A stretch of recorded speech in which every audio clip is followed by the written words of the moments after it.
It began with one woman. In the sweltering summer of 1518, she stepped into the streets of Strasbourg and started to dance. Not for joy, not for ritual, but seemingly against her will. Within a week, dozens had joined her. Within a month, hundreds. And then, people started to die. This was no festival. This was no celebration. This was the dancing plague.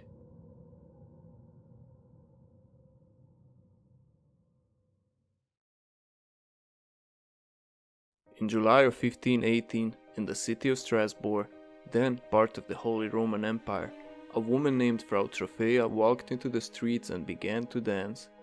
Witnesses said she twitched, spun, and flailed for hours, without rest.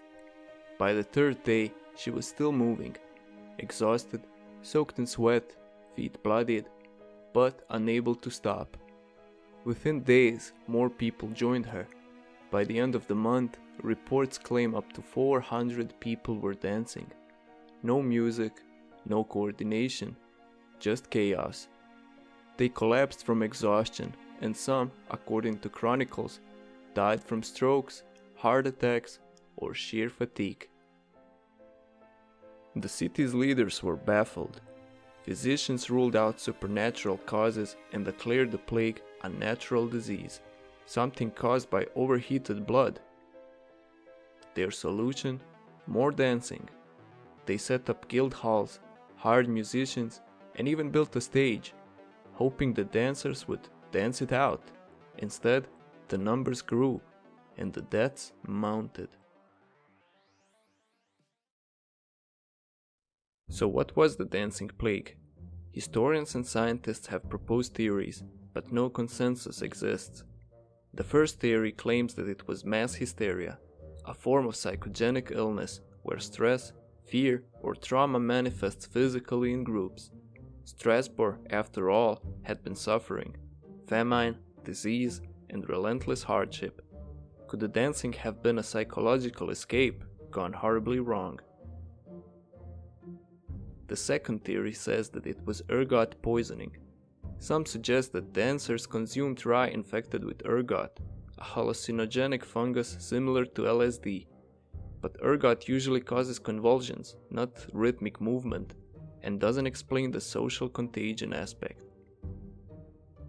And the third theory says that it was religious or supernatural belief. At the time, people feared Saint Vitus, a saint said to curse people with uncontrollable dancing if angered. Could this fear itself have triggered this outbreak?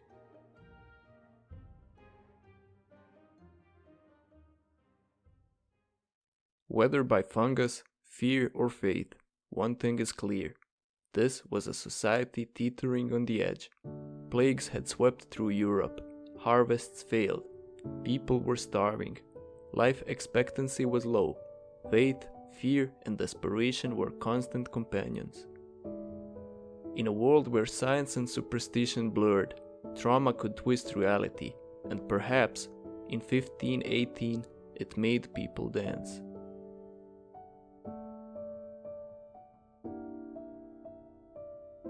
The dancing eventually stopped, quietly, without explanation. The records fade out, but the memory lingers. The dancing plague stands as one of the strangest medical mysteries in history, a haunting reminder of how fragile the human mind can be, and how the world around us can push it to the brink. History is full of wars, kings, and revolutions, but it's also full of strangeness, of moments that don't fit neatly into textbooks. If you enjoyed this dive into the bizarre, mysterious world of the past, make sure to like, subscribe, and hit that bell. I've got more tales coming your way. Until next time, keep questioning and keep digging.